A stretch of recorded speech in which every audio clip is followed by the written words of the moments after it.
सवारीचा घेतला पावला निया वाळवंटी तुझी सावली गळा भेट घेण्या भीमेची निघाली तुझ्या नाम घोषात इंद्रायणी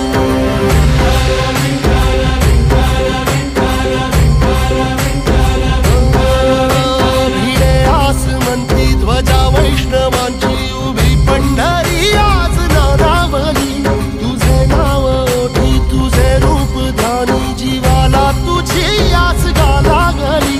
जरी बाप साऱ्या जगा